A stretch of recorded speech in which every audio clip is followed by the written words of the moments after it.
7장 22절부터 26절 말씀.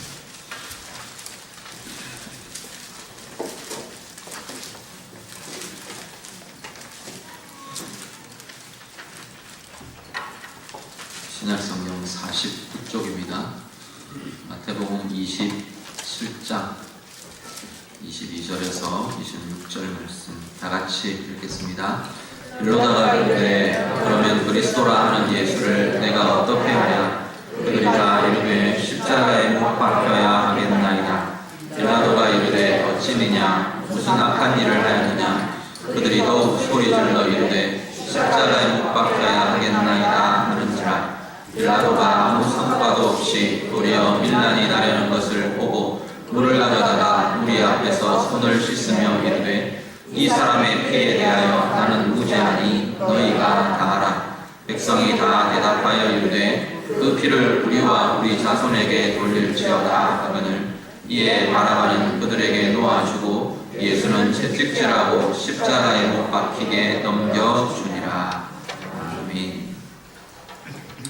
자, 오늘 사도신경 네 번째 시간입니다. 내용은 본디오 빌라도에게 고난을 받으사 십자가에 못 박혀 죽으시고, 이 부분에 대한 이야기, 그리스도의 고난에 대한 이야기를 우리 같이 묵상하려고 합니다. 예수님에 대한 세 번째 고백은 고난에 대한 고백입니다. 제일 처음 고백이 뭐였죠? 신앙 고백. 제일 처음 고백은 하나님 아버지 성부 하나님에 대한 고백이었습니다. 성부 하나님은 어떤 분이시라고요? 전능하신 하나님, 그 다음에 천지를 만드신 하나님, 그리고 아버지, 내게 아버지 되십니다. 이것이 우리가 성부 하나님을 향한 우리의 신앙, 사도신경으로 고백할 때마다 하는 신앙의 고백이라고 말씀드렸습니다. 그 고백을 통해 내가 그렇습니다 인정만 하는 게 아니라 사실은 고백을 통해 우리 가운데는 누려짐이 나타나게 되는 거예요. 우리 잘 아시는 말씀처럼 우리가 믿음으로 구원을 얻는다 말하지만 입으로 시인하고 입으로 고백하는 것이 그 구원의 참된 효력을 나타내게 하는 것이 우리의 입술의 고백들이 되는 겁니다. 정말로 내가 이것이 고백될 때, 만약에 내가 성부 하나님을 향해 정말로 내가 아버지로 고백하게 될 때, 그 고백이 진정한 고백이 될 때, 아버지의 품, 아버지의 사랑, 아버지의 든든함이 성부 하나님을 통해, 이 고백을 통해 누려지고 나타나게 됩니다. 하나님을 내가 정말로 전능하신 하나님으로 고백할 때, 그 하나님의 전능하심, 그 권능과 그 능력이 오늘 내 삶 가운데 역사하는 능력이 되는 것입니다. 그런 것처럼 예수님에 대한 고백은 오늘까지 지금 세 번째 지금 이어집니다. 예수님에 대한 첫 번째 고백이 뭐였는데요? 예수님은 하나님의 아들이십니다.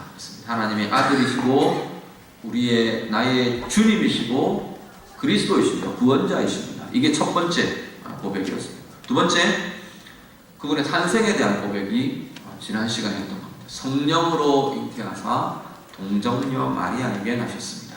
그 고백에 담겨있는 내용이 뭐라고요?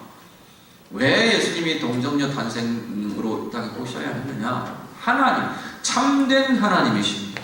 그리고 여자의 몸을 통해 태어나신 참된 인간의 몸을 가지고 오신 분이 예수님이십니다. 참 하나님이시며 참 인간이신 분이 예수님이십니다. 이게 동정녀 탄생에 대한 고백입니다. 그리고 그분이 동정녀 탄생으로 오시면서 보여주신 거예요. 뭐냐면 죄 없으시다. 이 땅에 온 인류가 다 가지고 태어나는 원죄와도 상관없이 오신 분이 예수님이십니다. 그렇기 때문에 온전한 우리의 속죄의 제물이 되셨습니다. 그게 동정녀 탄생에 들어있는 우리의 고백이라고 말씀드립니다. 오늘 고난에 대한 고백입니다. 오늘 고난에 대해서요, 두 가지 이야기를 합니다. 하나는 본디오 빌라도에게 고난을 받으셨습니다 라는 고백입니다. 두 번째는 뭔데요? 십자가에 못 박혀 죽으셨습니다. 이 고백입니다. 자, 본디오 빌라도에게 고난을 받으사 오늘 읽으신 본문의 내용입니다. 오늘 본문의 내용에 보면 우리는 늘 이 고백을 하면서 어쩌면 의문이 좀 드실 수도 있을 겁니다. 빌라도는 별로 잘못한 사람 같지가 않은가? 저도 빌라도에 대한 연민이 있습니다. 참 악한 사람, 참 그런 어떤 연민이 좀 있긴 합니다. 또 여러 가지 우리 보면 뭐 빌라도 보고서 뭐 이런 책도 있고요. 또 연극도 하고요. 뭐 이런 부분들이 많이 있습니다. 빌라도의 굉장히 인간적인 내면들 뭐 이런 것들을 다루는 뭐 작품들이 사실 많이 나와 있습니다. 그러면서 우리는 좀 의문이 드는 게 빌라도는 예수님에 대해서 그렇게 나쁜 의도를 갖고 있지 않았던 것 같다. 빌라도는 오히려 예수님에 대해 호의적이었던 것 같고 호의를 베풀려 했던 것 같다는 겁니다. 그건 저도 다르게 생각하지 않습니다. 그럼에도 불구하고 사도들의 신앙의 고백은 오히려 빌라도가 예수 그리스도의 고난의 중심에 서 있다는 겁니다. 왜 그럴 수밖에 없냐? 왜냐하면 자리, 권위, 여기에 책임이 따르기 때문입니다. 예수님을 최종 십자가에 못 박도록 십자가의 사형에 처한다고 선고한 선고자가 누구냐? 본디오 빌라도라. 그 당시에 총독 말고는 유대의 율법으로도 예수님을 십자가에 못 박는 사형을 선고할 수가 없었던 겁니다. 그래서 빌라도 앞에 간 겁니다. 이 당시에 유대인의 왕이 있었지만 왕도 예수님을 사형 선고를 내릴 수가 없는 거예요. 그래서 빌라도 앞에 간 겁니다. 빌라도가 아무리 그 내면에 무슨 생각을 갖고 있었든지 어떤 예수님에 대한 연민과 호의를 갖고 있었든지 간에 공식적인 사형을 선고한 선고자는 본디오 빌라도입니다. 그래서 빌라도가 대표로 이름이 거론이 되는 겁니다. 우리가 이 부분을 좀 보면서 권위자라는 위치의 책임이 얼마나 중요한가를 우리가 다시 한번 생각하게 됩니다. 오늘 빌라도는 자기 책임을 벗으려고 하는 많은 노력들이 나옵니다. 질문 묻습니다. 죄가 없는 것 같다. 니네들이 왜 이 사람을 죽이려고 하는? 내가 아무리 봐도 이 사람은 무죄한 사람 같다. 그래도 안 된다. 그래서 나중에 공식적으로 물을 떠다가 손까지 씻습니다. 나 봐라, 손 씻는다. 이 사람의 피에 대해서 나는 무죄하다. 너희가 다 그 죄를 다 받아라. 그랬어요. 그러니까 이스라엘 백성들이 뭐라 그럽니까? 너희들이 이 고백을 합니다. 25절. 그 피를 우리와 우리 자손에게 돌릴지어다. 정말 무식하면 용감하다고요. 이 고백이 얼마나 그 역사를 어렵게 하는지.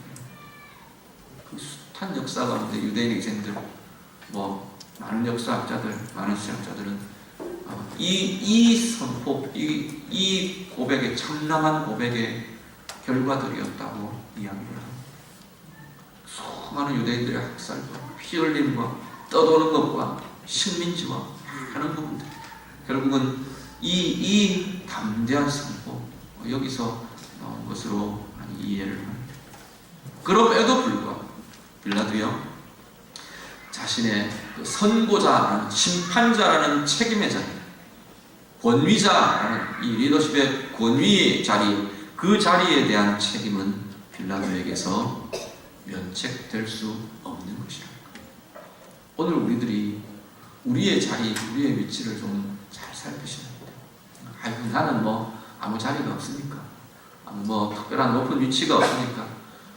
정말 중요한 위치 말씀드릴까요? 이 세대를 살아가는 기도자의 자리가 여러분의 자리입니다.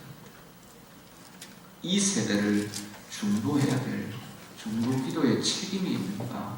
오늘 이 자리에 앉아 계신 여러분들에게 있습니다.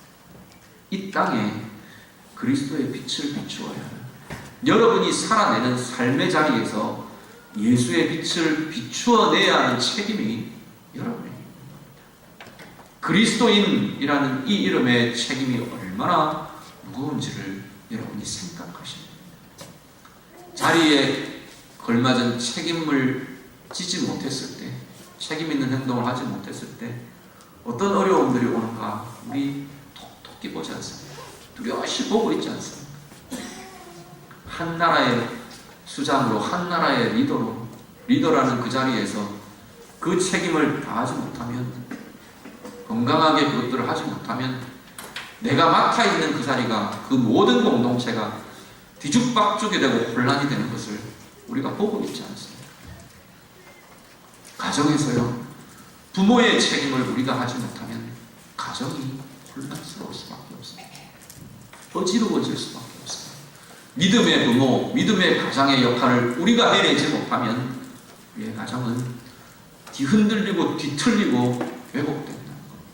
그 책임이 누구에게 있는데, 그 책임의 자리에 있는 그 사람에게 책임이 있다는 거죠. 오늘 빌라도에게, 그래서 빌라도의 자기의 행동과는 별개로, 책임을 회피하는 그 행동과는 별개로 결국 예수 그리스도의 죽으심의 이 사형 선고의 책임은 빌라도에게로 돌아갑니다. 그래서 오고 오는 세대가 이 신앙을 고백하며 저주의 이름으로 빌라도가 거론이 되는 겁니다. 본디오 빌라도에게 고난을 받았습니다. 그 책임을 벗어날 수 없게 되는 것입니다. 그리고 또 하나, 조금 다른 측면에서 이 빌라도의 고난의 주체인 빌라도의 모습들을 우리가 한번 좀 봤으면 싶은 게요, 빌라도의 선고의 내용입니다. 선고의 내용은 아이러니하게도 예수의 그리스도 되심을 증거해주고 있는 걸 보게 됩니다. 어떻게 선고하는데, 땅땅땅 이렇게는 안 합니다. 근데 빌라도가 이렇게 계속 한 말들을 이렇게 또 앞에, 하나는 죄 없다. 예수라는 이 사람은 죄가 없다. 이 사람은 내가 아무리 봐도 죄를 찾을 수가 없다. 무죄의 선언이 나와요. 그죠? 예수님이 죄 없으심, 무죄의 선언이 나와요. 또 하나, 두 번째는 뭔데요? 그럼에도 불구하고 십자가의 사형이다. 십자가 선고를 합니다. 십자가에 못 박도록 내어주고. 그러니까 무죄한 자를 십자가에 못 박는 선고가 된 거예요. 그리고 세 번째, 죄목. 그 위에 죄표를 붙이는데 뭐라고 씁니까? 유대인의 왕이라. 그러니까 유일한 제목은, 예수님의 유일한 제목은 왕이시고, 이 절묘하게 이 빌라도라는 사람의 고백과 선고와 재판의 과정들, 행동들을 통해서 예수가 누구이신가가 온전히 나타납니다. 예수님은 아무 죄 없이 모든 인류의 죄를 다 대신 지신 우리의 왕이신 겁니다. 그것이 오히려 빌라도를 통해, 빌라도의 이 선고를 통해 온전히 드러나고 증거되고 있는 것을 보게 됩니다. 두 번째, 예수님의 고난이요, 십자가에 못 박혀 죽으시고입니다. 말씀 한 구절만 좀 찾아보시죠. 갈라디아서, 한번 찾아봅니다. 갈라디아서 3장 10절에서 14절, 304쪽입니다. 신약성경 304쪽, 갈라디아서 3장 10절에서 14절. 갈라디아서 3장 10절에서 14절 쭉 한번 같이 읽겠습니다. 다 같이 읽습니다. 무릇 율법 행위에 속한 자들은 저주 아래에 있나니, 기록된 바 누구든지 율법 책에 기록된 대로 모든 일을 항상 행하지 아니하는 자는 저주 아래에 있는 자라 하였습니다. 또 하나님 앞에서 아무도 율법으로 말미암아 의롭게 되지 못할 것이 분명하니, 이는 의인은 믿음으로 살리라 하였습니다. 율법은 믿음에서 난 것이 아니니 율법을 행하는 자는 그 가운데서 살리라 하였느니라. 그리스도께서 우리를 위하여 저주를 받은 바 되사 율법의 저주에서 우리를 속량하셨으니, 기록된 바 나무에 달린 자마다 저주 아래에 있는 자라 하였습니다. 이는 그리스도 예수 안에서 아브라함의 복이 이방인에게 미치게 하고, 또 우리로 하여금 믿음으로 말미암아 성령의 약속을 받게 하려 함이라. 자, 십자가에 못 박히셨다라는 것이 무슨 의미를 갖느냐, 무슨 의미가 있느냐, 그리고 알고는 있지만 갈라디아 3장이 그것에 대해서 아주 세세하게 설명을 합니다. 자, 십자가에 못 박힌다는 것, 십자가에 달린다는 것은 율법상 저주 아래에 있는 것은 저주받은 자인 걸 보여준다는 거예요. 그런데 예수님은 도무지 저주받을 일을 한 것도 없고 저주받을 수 있는 존재가 아니시라는 거예요. 그런데 저주의 자리에 올라가십니다. 근데 그 저주는 여기 보면 무엇이 진짜 저주를 받는 거냐, 저주받은 삶이 되는 거냐 하면 율법은 우리를 정죄하며 저주한다는 겁니다. 율법을 다 지킬 수가 없으면 율법 아래 있는 자들은 전부 다 저주를 받게 되어 있다. 율법이 갖고 있는 징계와 죄와 사망이라는 저주를 받게 되어 있다는 겁니다. 그래서 우리는 다 율법 아래 있지만 율법을 지킬 수 없는 자들이잖아요. 완전히 지킬 수 없는 자들이잖아요. 그래서 우리는 죄라는, 죽음이라는 저주 아래에 있던 자들, 우리가 저주 아래에 있는 자들입니다. 그런데 우리를 대신해서 저주와 죽음과 죄라는 것과는 아무 상관이 없으신 예수님이 그 저주의 자리, 나무에 달린 자마다 저주받은 자라 라고 말합니다. 이 저주의 자리에 올라서셨다. 그분의 저주받으심, 죽으심, 십자가의 죽으심, 그것으로 인해서 우리에게 변화들이 나타납니다.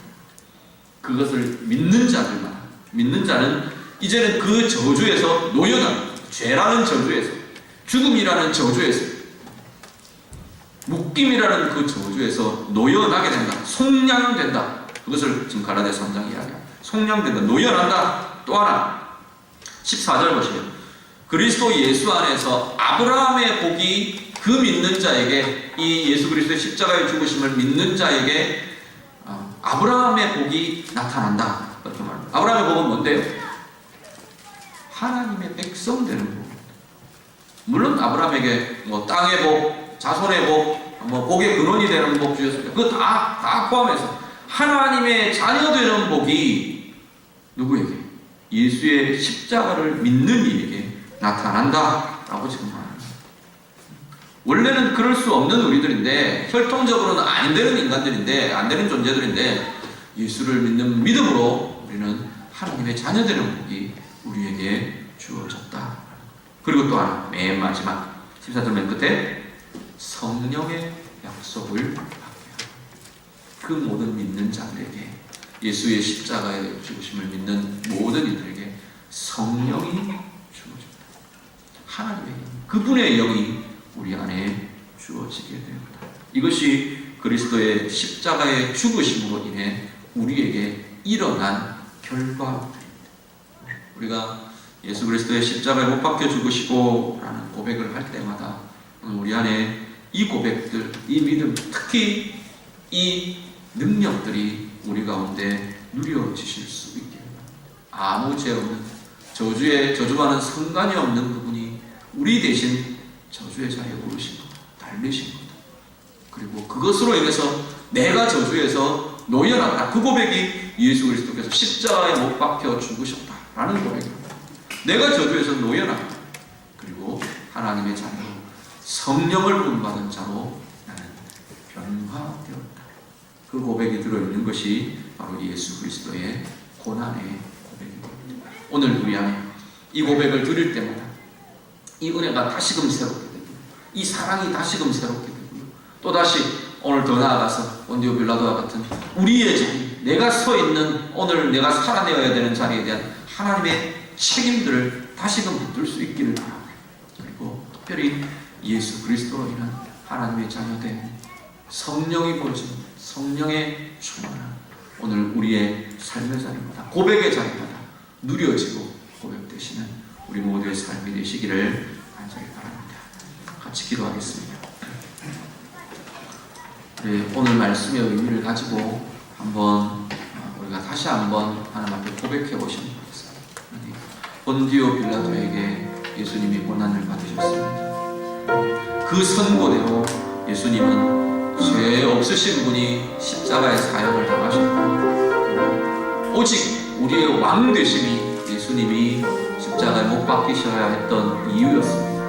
고백하실 수 있기를 바랍니다. 십자가에 못 박히심, 예수님의 십자가에 못 박히심이 바로 내가 서야 할 자리였습니다. 내가 받아야 할 저주의 자리에 예수님이 대신 서였습니다. 주님의 십자가 때문에 내가 모든 저주에서 이제는 자유케 되었습니다. 속량받았습니다. 하나님의 자녀 되었습니다. 성령의 사람이 되었습니다. 하나님이 이 은혜를 마음껏 누리며 증거하며 선포하며 그렇게 사는 은혜의 삶 되기를 원합니다. 우리가 같이 기도하겠습니다. 기도드립니다. 하나님 아버지, 우리 주님에 대한, 주님의 고난에 대한 우리의 입술의 고백을 주님 받아주시옵소서. 오늘도 빌라도에게 고난을 받으사 하나님 하나님, 죄 없으신 분이 십자가의 사형을 선고받으시고 오직 유일한 죄의 제목은 우리의 왕 되심임을 이 시간 고백합니다. 하나님, 주님의 십자가의 죽으심이, 십자가의 달리심이 바로 우리의 자리였음을 이 시간 고백합니다.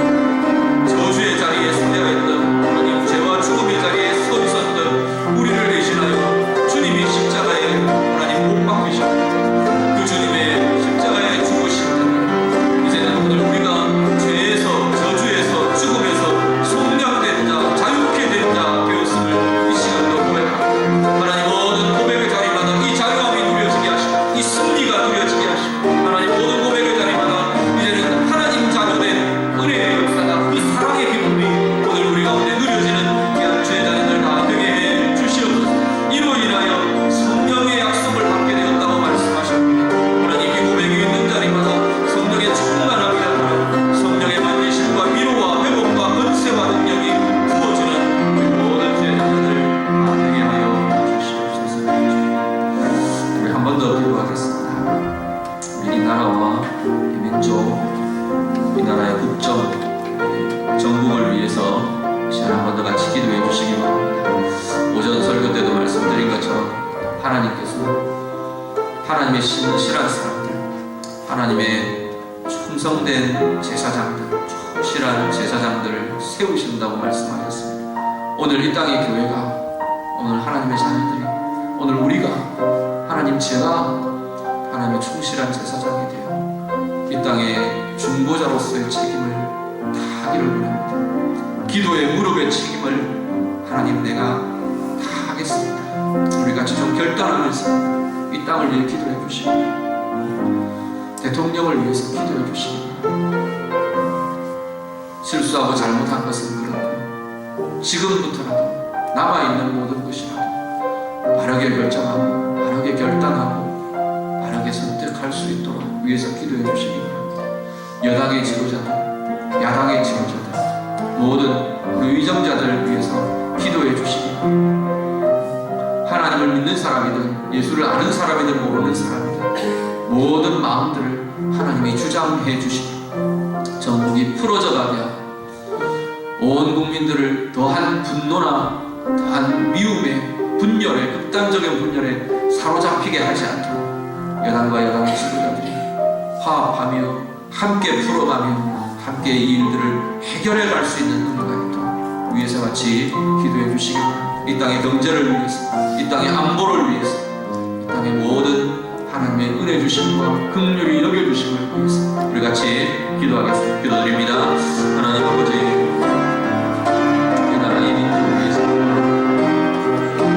아버지 하나님, 우리가 이 땅의 주도자로서 하나님 기도의 무릎으로서의 책임을 다할 수 있도록 하나님, 그 책임 소홀히 여기지 않고 하나님, 그 책임의 자리, 그 직분의 자리, 그 하나님 맡겨주신 사명의 자리 하나님 열심하지 않고 하나님 우리를 인도하여 주시옵소서. 하나님, 이 땅을 위해 기도하며 이 나라를 위해 기도하며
참으로 예수 그리스도의 십자가의 못 박히심이 우리의 저주, 우리의 죄, 우리의 매임 때문인 것을 고백할 수 있게 하심을 감사드립니다.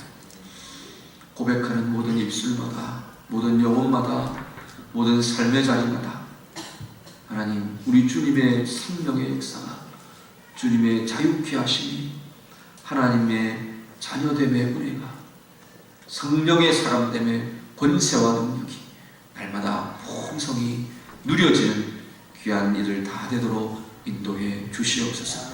고백의 자리마다 누려지게 하시고, 고백의 자리마다 선포되게 하시고, 고백의 자리마다 권능을 덧입는 자들 되게 하여 주시옵소서. 나라와 민족 위에, 하나님 이 세대 위에 우리가 마음을 모으며 기도합니다. 하나님, 역사의 이 시점에 우리를 하나님의 자녀, 그리스도의 사람, 이 시대를 살게 하시는 하나님 아버지 앞에 우리의 책임을 다할 수 있는 저희들 되게 하여 주시옵소서. 다른 어떤 것보다도 이 나라 위에, 이 세대 위에 하나님의 앞에 엎드리는 중보의 기도자의 책임 하나님 다할 수 있게 하옵소서. 이스라엘을 향한 하나님의 진노하심 앞에 하나님의 긍휼을 구하며 하나님 그 진노를 막아섰던 모세처럼 우리가 하나님 앞에 이 땅에 대한 그러한 중보자가 되도록 하나님의 마음을 시원케 해드리는, 하나님이 정말 한 사람 한 사람 하나님의 자녀들의 그 신실함과 그 영혼의 고백을 보고 하나님의 진노를 보시고 이 땅을 긍휼히 여기실 만한 하나님, 이 땅에 충실한 제사장들이 다 되게 해 주시옵소서. 대통령을 붙들어 주시고 여당과 야당의 모든 정치 지도자들을 붙들어 주시고 이 땅의 경제와 이 땅의 안보와 이 땅에 하나님 진행되어 가야 할 모든 역사의 흐름들 우리 하나님 지켜주시고 주장하여 주시고 긍휼을 베푸시고 하나님 은혜로 함께하여 주시옵소서. 예수님 이름으로 기도드립니다.